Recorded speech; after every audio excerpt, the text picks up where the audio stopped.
Olá, irmãos. Estamos dando início a mais uma Escola Bíblica Dominical online, com as perguntas que o nosso pastor envia durante a semana para respondermos de acordo com a nossa leitura bíblica, sempre lembrando da importância da leitura bíblica em nossa vida. E hoje nós estamos aqui com o irmão Ulisses e nós vamos conversar um pouco sobre a Bíblia e sobre as questões que o pastor nos enviou. Graças e paz, irmãos. Sempre uma alegria estar aqui, né? Participando da EBD. Principalmente agora, né, com esse problema aí de quarentena, né, lockdown.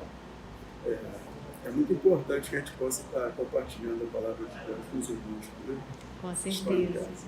Então vamos começar com a nossa primeira pergunta, que diz: que texto é contexto da crucificação de Jesus? Lembrando que nós estamos aí lendo o livro de Deuteronômio. A resposta está em Deuteronômio 21, 22 e 23, que diz assim: se um homem culpado de um crime que mereça a morte for morto pendurado no madeiro, não deixe o corpo no madeiro durante a noite. Enterrem-no naquele mesmo dia, porque qualquer que for pendurado no madeiro está debaixo da maldição de Deus. Não contamine a terra que o Senhor, seu Deus, lhes dá por herança. E o versículo que a gente pode dizer que é correspondente a esse no Novo Testamento, ele está em João 19, de 31 a 33, que diz: então, os judeus, para que no sábado não ficassem os corpos na cruz, visto como era a preparação, pois era grande o dia daquele sábado, rogaram a Pilatos que se lhes quebrassem as pernas e fossem tirados. Os soldados foram e quebraram as pernas ao primeiro e ao outro, que com ele tinham sido crucificados. Chegando-se, porém, a Jesus, como visse que já estava morto, não lhe quebraram as pernas. E em Gálatas 3,13 diz: Cristo nos resgatou da maldição da lei, fazendo-se ele próprio maldição em nosso lugar. Porque está escrito: maldito todo aquele que for pendurado em madeiro. Né? A lei, né, ela diz que se um culpado, né, um criminoso, fosse preso e condenado à morte, ele não poderia pernoitar pendurado. Né? Sim. E quando eles penduravam, mesmo lá no Velho Testamento, isso nos remete à crucificação no Novo Testamento. Então, por isso que eles tiveram a necessidade de quebrar as pernas dos outros condenados, para que apressasse a morte deles, que eles ainda não tinham morrido. Mas quando eles chegaram em Jesus, Jesus já tinha entregue a própria vida, né? Jesus entregou a vida dele. Né? Então a gente vê ali um inocente, né? Se fez maldição, porque a morte na cruz era uma maldição, né? Era uma morte assim que trazia até a vergonha para aquele morto que está ali pendurado, para a família do morto. Então Jesus se fez maldição no nosso lugar, não é isso? Ele levou nossas culpas, né? Nossos pecados ali na cruz. Ele nos lavou, né, de toda a culpa e todo pecado para que a gente pudesse ter a vida eterna. Então, um inocente pagando ali pelos pecadores. É muito bacana essa conexão, né? Aí você pega lá no Velho, algo que você também pega no Novo, porque a Bíblia, ela tem muito isso, né? Essa conexão sempre ligando a Cristo. Tudo liga a Cristo. Com certeza. Eu sou até repetitivo nisso, né? Mas toda a Bíblia remete para Jesus. Né? Toda a Bíblia, o Velho Testamento, a gente pega os textos, vai ler, assim, a gente está sempre olhando para Jesus. Com certeza, isso é muito, muito interessante de se ver. Então eu convido você a abrir a sua Bíblia, em Deuteronômio, capítulo 21, nos versos 22 e 23, e riscar aí a nossa primeira resposta. A nossa segunda pergunta diz: o que Israel deveria fazer com as primícias dos frutos da terra? A resposta está em Deuteronômio 24, os versículos 19, 20 e 21. E diz: quando no seu campo cegares a messe e nele esqueceres um feixe de espigas, não voltará a tomá-lo, para que o estrangeiro, para que o órfão e para que a viúva será, para que o Senhor teu Deus te abençoe em toda a obra das suas mãos. Quando sacudires a tua oliveira, não voltarás a colher o fruto dos ramos, para que o estrangeiro, para que o órfão e para que a viúva será. Quando vindimares a tua vinha, não tornarás a rebuscá-la. Para que o estrangeiro, para que o órfão, para a viúva, será o restante, né? Quer dizer, aqui Deus é mais uma vez mostrando assim que ele é maravilhoso, né? Ele se preocupando com a sua criação, com os seres humanos ali. Porque o órfão, a viúva, né? E principalmente o estrangeiro, ele não tinha como se manter, não é isso? Ele provendo ali o sustento para aqueles necessitados. E na própria Bíblia, ela tem assim um exemplo maravilhoso disso, que é o livro de Ruth. Então você vai lá e vai ver Ruth, né? Quando Ruth voltou com a sua sogra, né? Elas não tinham sustento, elas estavam ali viúvas, ela perdeu o marido, né? E a sua sogra também. Então, Noemi, né? Sua sogra Noemi. É assim uma história assim de companheirismo, de amor, né? De amizade entre uma nora e uma sogra. A gente ouve falar tanta coisa ruim de sogra, né? De nora. E essa história aqui nos mostra que não é nada disso, né? Mas, quer dizer, a viúva, o órfão e o estrangeiro, eles teriam sempre a provisão ali, né? E a gente pode dizer que nós somos esse estrangeiro, né? Nós fomos estrangeiros no meio do povo de Deus, não é isso? Nós éramos gentios, né? E o Senhor nos dando a provisão espiritual, alimento espiritual também. A gente pode pensar assim também. Graças a Deus por isso. Amém. Então, a nossa resposta está aí em Deuteronômio, capítulo 24, nos versos 19 ao 21. E a quem pertenciam as coisas encobertas e as coisas reveladas? A resposta está em Deuteronômio 29, 29. As coisas encobertas pertencem ao Senhor nosso Deus, porém as reveladas nos pertencem a nós e a nossos filhos, para sempre, para que cumpramos todas as palavras dessa lei, né? Então as coisas encobertas, elas pertencem a Deus, né? Assim, existe muita especulação até sobre vários assuntos, principalmente aqueles assuntos mais complexos, né, da Bíblia, né? E que a gente jamais vai alcançar, né? Assim, o entendimento pleno daquilo, porque elas não são para nós, né? A questão é que a gente vê muita gente se ocupando com coisas que nem estão escritas na Bíblia, né? Tem coisas que estão lá que a gente não entende, que não é para nós. Mas tem gente que se ocupa com coisas que nem estão lá, né? O que Jesus estava escrevendo na areia quando trouxeram a mulher adúltera, né? Era para ela, não é para nós, não é isso? Adão e Eva tiveram filhos no paraíso. Se Deus achasse importante que a gente soubesse disso, ele teria colocado. Sim, não é verdade? com certeza. Então a gente tem que saber que as coisas encobertas são de Deus e as coisas reveladas é a palavra de Deus, né? Está aqui na Bíblia, né? Para que a gente possa ensinar para os nossos filhos também, ser exemplos para os nossos filhos. Para ser exemplo e poder ensinar, a gente tem que ler, entender e acreditar, né, nessa palavra. Então o que está revelado é nosso, está aqui. Vamos nos ocupar com aquilo que não é para nós, né? Que é de Deus. Porque não está revelado, a gente fala Deuteronômio 29, 29. Exatamente. E pronto. Amém. Então, a nossa resposta aí, Deuteronômio 29, 29. Risca aí na sua Bíblia. E o que Moisés disse que era a vida e a longevidade de Israel na terra que iam possuir? Está em Deuteronômio 32, 47. Porque esta palavra não é para vós outras coisas vãs, antes é a vossa vida, e por esta mesma palavra prolongareis os dias na terra, a qual passando o Jordão, ides para possuir, né? Essa palavra que Moisés está falando aqui, era assim, todo o conjunto de leis, né, que o Senhor tinha passado para o povo através de Moisés ali. O Moisés já estava terminando o ministério dele aqui nessa terra. Se a gente continuar vendo, logo depois o Senhor manda Moisés subir ao monte, né, para que ele veja Canaã, a terra prometida, que ele não entrou, né, o Senhor não permitiu que ele entrasse, e que ele pelo menos, né, pelo aquele trabalho que ele fez para o Senhor, ele tivesse pelo menos a alegria de olhar, né, Canaã ali, né? Então aquela palavra não é vã, porque se o povo escutasse a lei de Deus e seguisse, eles viveriam mais, né? Eles tomariam posse da promessa de Deus, que era Canaã. Isso é hoje também. A gente ouve a palavra de Deus, né, através de Jesus, né? A gente entende, aceita isso, nós vamos tomar posse da nossa Canaã espiritual, não é isso? Nós vamos estar com o Senhor. no céu, né, para a eternidade. Então, essa palavra aqui de Moisés assim, é um cântico, assim, é muito bonito, né? Vale a pena a gente ler sempre, que ele realmente, assim como se estivesse se despedindo do povo e exortando o povo para que eles, né, seguissem as leis de Deus. Né? E da mesma forma, a gente seguir as leis do Senhor hoje, a gente também vai alcançar. Vamos alcançar, nossa Canaã. Com certeza. Então, a nossa resposta está em Deuteronômio, capítulo 32, no verso 47.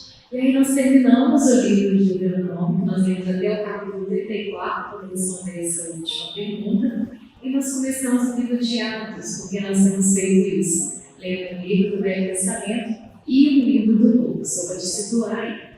Então agora, começando o nosso livro de Atos, qual foi a resposta de Pedro e João aos principais sacerdotes que lhes ordenaram que não falassem nem ensinassem em nome de Jesus? A resposta está em Atos dos Apóstolos 4, 18, 19 e 20. Chamando-os, ordenaram-lhes que absolutamente não falassem nem ensinassem em nome de Jesus. Mas Pedro e João lhes responderam: julgai se isso é justo diante de Deus. Ouvir-vos antes a vós outros do que a Deus, pois nós não podemos deixar de falar das coisas que vimos e ouvimos. E aqui essa passagem é muito interessante, né? Porque Pedro e João, eles estão no mesmo lugar que o Senhor estava algumas semanas atrás. Quando o Senhor, né, foi julgado. Então, ali é o mesmo local. Eles estariam ali até com medo, né? Mas eles foram ousados, mas humildes na resposta deles. Eles teriam que ouvir a Deus, eles eram testemunhas oculares de que Deus estava fazendo. Ou tinha que seguir a ordem. Eles estavam ali perante aos sacerdotes, né, que conheciam as coisas de Deus. Eles seguiam a lei de Deus. Né? Eram homens experientes na Deus. Então isso mostra que quando você for confrontado, né, hoje isso é muito comum, né? Você no local, um ambiente de trabalho. Né? Às vezes você não tem liberdade de falar das coisas de Deus. É isso? Você não tem que partir para o confronto com o chefe, com o gerente, com o seu patrão. Né? Você tem que demonstrar humildade, mas ao mesmo tempo você tem que falar com autoridade. Né? Porque você conhece, você sabe das coisas de Deus. Você é uma testemunha, né, dos milagres do Senhor Jesus. Ele faz todos os dias. Então, Pedro e João, esse é um grande exemplo, né? De humildade, né? Mas ao mesmo tempo de não se omitir e falar da palavra com ousadia. Eu quero muito ensinar, particularmente. Não deixar de falar, porque muitas vezes a gente deixa de falar com medo, que as pessoas vão pensar de você, como as pessoas vão agir, né? E eu acredito que quando você fala do amor de Jesus, que você vive na sua vida, faz muita diferença nas pessoas. A gente, assim, que é mais velho, do Evangelho, né, de vida, assim, a gente já passou por muitas experiências. Eu já passei por situações onde eu poderia ter falado de Jesus e não falei, não menti, né? Por medo ali, entendeu? Fiquei constrangido, talvez com vergonha, isso já aconteceu. Eu não sou hipócrita para falar com isso. Mas também já falei com ousadia, em situações que talvez fosse até prejudiciais a mim. Entendeu? O Espírito Santo me incomodou e eu falei do Senhor. Deus. Eu me lembro bem que um irmão em Cristo, assim, de outra denominação, ele estava sendo muito atacado lá no ambiente de trabalho. Assim, eu não defendi Deus, mas eu fui defender o irmão, entendeu? E como eu tinha um cargo assim, de chefia, sabe, eu impus o meu cargo. Talvez eu não tenha sido tão humilde quanto Pedro, mas eu impus ali naquele momento e falei com ousadia para pessoas que normalmente talvez não falassem. Mas o grande exemplo de Pedro e João é esse, que a gente continue humilde, né, se mantenha humilde, mas também que a gente não fique com medo de se for a palavra das coisas do Senhor Jesus.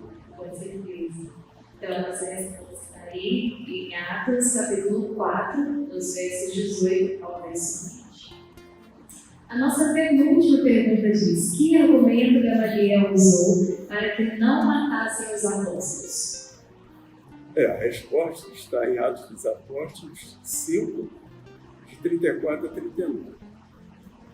Mas levantando-se no Sinédrio, um fariseu chamado Gamaliel, mestre da lei, acatado por todo o povo, mandou retirar os homens por um pouco. E lhes disse: Israelitas, atentai bem no que ides fazer a estes homens, porque antes destes dias se levantou Teudas, insinuando ser ele alguma coisa, ao qual se agregaram cerca de 400 homens. Mas ele foi morto, e todos quantos lhe prestavam obediência se dispersaram, e deram em nada. Depois desse levantou-se Judas, o galileu, nos dias do recenseamento, e levou muitos consigo, né? Também este pereceu, e todos quantos lhe obedeciam foram dispersos. Agora vos digo, dai mão a estes homens, deixai-os, porque se este conselho ou esta obra vem de homens, perecerá. Mas se é de Deus, não podereis destruí-los, para que não sejais, porventura, achados lutando contra Deus. E concordaram com ele. Estavam ali os discípulos, né, na situação de serem julgados até serem mortos.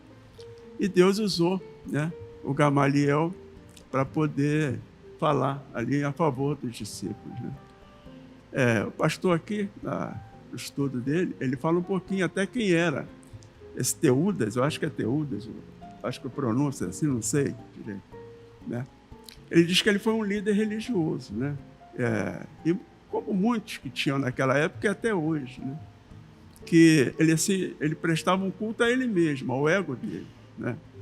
Ele era assim o cara, não é isso? E hoje temos muito disso também, né? Nós vemos aí muitos líderes que eles assim cultuam mais a própria figura deles, o nome deles, né? Do que propriamente Jesus, a palavra de Jesus. Isso é terrível, irmão, porque muitas pessoas de coração puro e sincero, seguem essas pessoas, né? Eles estão ouvindo ali a palavra, eles vão seguir. E quando esses homens caem, a obra que eles fizeram cai também por terra. Nós temos assim grandes exemplos, eu não vou nem citar nomes aqui, de pastores que tinham uma obra assim fabulosa, né? Dezenas de igrejas abertas, projetos maravilhosos, que caíram em pecado e aquilo tudo ruiu. Não é isso? E aquelas ovelhas ficaram todas dispersas por aí. Quer dizer, um testemunho péssimo, né? Então, esse Teudas era mais ou menos assim, era um religioso, né? Que ele cultuava mais, né, a ele mesmo do que a Deus. Não é isso? E o Judas, né, a história diz que ele era um homem que fingiu ser o Messias. Quer dizer, pior ainda, né? E a própria palavra diz que hoje também terão falsos Messias. Mas ele lá naquele tempo ele já tinha disso. Então ele fingiu que era o Messias, ele angariou muitas pessoas do lado dele e ele começou uma rebelião contra os romanos, né? Pregando que não se devesse pagar impostos para os romanos. E a resposta dos romanos foi terrível, né? Morreu muita gente, eles foram dispersos. Né? Então, quer dizer, e o Senhor usa o Gamaliel, né, para, quer dizer, libertar ali os discípulos. Só que a gente tem que se olhar para Gamaliel, a gente vai ver que Gamaliel ele era um fariseu, né, inimigo de Jesus. Ele era fariseu inimigo de Jesus. Né? Os fariseus eram inimigos de Jesus. E a palavra diz também que ele tinha sido um tutor de Paulo. Paulo diz isso, né? Está aqui, ó, em Atos 22, 3. Quanto a mim, sou judeu nascido em Tarso da Cilícia, e nesta cidade criado aos pés de Gamaliel, instruído conforme a verdade da lei de nossos pais, zelador de Deus, como todos vós hoje sois. Provavelmente o Paulo foi até instruído por Gamaliel para perseguir a igreja, matar a igreja.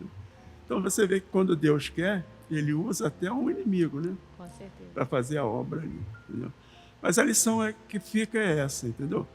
Que a palavra de Deus sempre prevalecerá. E acabou o Gamaliel falando uma coisa assim, né? Assim, importante, né? É a verdade. Se fosse de Deus, prosperaria, né? Se fosse dos homens, acabaria. E salvou também, né? A vida até ali, naquele momento, né? Dos apóstolos ali. Então, a nossa resposta aí está em Atos, capítulo 5, nos versos 34 até o verso 39. E a nossa última pergunta diz: por que Pedro disse que não ia comer o que estava no lençol? A resposta está em Atos 10, de 13 a 15. E diz: Mas Pedro replicou: De modo nenhum, Senhor, porque jamais comi coisa alguma comum e imunda. E ouviu-se uma voz que se dirigia a ele: Levanta-te, Pedro, mata e come. Segunda voz lhe falou: Ao que Deus purificou, não consideres comum. Né? A gente tem que... A resposta de Pedro foi a resposta errada. Né? Quer dizer, eu não vou comer porque é imundo. Né? Aquilo ali era uma criação do Senhor. Mas a gente tem que entender Pedro, porque ali estava sendo o início, né, da igreja de Cristo. Então Pedro, ele era judeu, ele ainda era judeu. Né? E todos os irmãos que pertenciam à igreja primitiva ali eram judeus convertidos. Né? Então eles olharam para Pedro e viu que Pedro estava na casa do Cornélio, um gentio. E os judeus não entravam na casa de um gentio, ia se contaminar, não é isso? E Pedro foi confrontado e foi cobrado pelos aqueles irmãos. Né? Então o Senhor teve que primeiro tratar com Pedro para que ele quebrasse aquele paradigma, né, da lei que ainda estava impregnado, né, nele, na mente dele, aquele racismo dele. Né? Então, assim, racismo contra os outros povos que não fossem judeus. Então Deus tratou ali assim da alma e da mente de Pedro. E Pedro se libertou disso. Pedro era realmente uma pessoa especial. A Bíblia, a palavra, nos mostra as fraquezas de Pedro, mas ao mesmo tempo mostra a restauração de Pedro, todo instante. Né? Então, depois que o Senhor tratou com Pedro, Pedro vai na igreja e dá esse testemunho para a igreja. E fala com autoridade. E eles olham para Pedro e concordam com Pedro. Ali começa o ministério dos gentios. Nós fomos incluídos ali, né? Por eles. Então, a gente tem que assim, entender que o evangelho de Cristo, ela não está presa a comida, a bebida, a dias santos, a sábados. Ela não está presa a nada disso, a tradições, né? Cultura. Ela está assim, fundamentada no amor de Deus para conosco, né? O sacrifício de Cristo na cruz. A mensagem é a da cruz, não é isso? Não é mais a lei. Né? A lei agora serve só como uma bússola, né? Como um sinal te mostrando o caminho que você não pode ir, não é isso? Mas o veículo que vai te levar não é mais a lei, agora é Jesus. Né? Então, essa passagem assim, é muito maravilhosa. Ela mostra assim, o Senhor tratando com Pedro, né? Tirando todo aquele ranço. Não sei se a palavra é essa, né? Pode ser forte, mas é um ranço da lei. Né? O próprio Senhor Jesus já falou, né, que todo legalista é um hipócrita. Ele fala isso nos evangelhos. Então ele tinha que realmente largar, abandonar todas aquelas suas tradições, quebrar os seus paradigmas, para que ele pudesse levar a palavra para todos nós e que ela pudesse chegar até hoje, né? Com certeza. Ali, em outras palavras, ele fez uma ruptura. Uma ruptura, ali foi a ruptura. Com certeza. Você usou a palavra certa. Foi uma ruptura ali. Entre o velho para o novo. Entre a velha aliança para a nova aliança. Né? Entre a lei e a graça de Deus. Com certeza. Então, a nossa resposta está aí em Atos, capítulo 10, nos versos 13 ao 15. Risca aí na sua Bíblia. Ulisses, eu gostaria de agradecer, né, pela disponibilidade de estar aqui, conversar, tirar esse tempo para a gente poder falar um pouquinho sobre a palavra do Senhor. Amém. E é muito gratificante, né? Muito bom. A gente aprende, a gente cresce junto. Sim. Né? A gente não pode se prender às circunstâncias, né, do momento que nós estamos vivendo, né? E sempre que a gente tiver oportunidade, vamos falar da palavra de Deus, não é isso? E serve para os irmãos refletirem, né? Lerem mais, procurar saber. O que a gente falar aqui, os irmãos têm que ir lá na Bíblia e ver, será que falou certo? É assim que a Bíblia nos diz, né?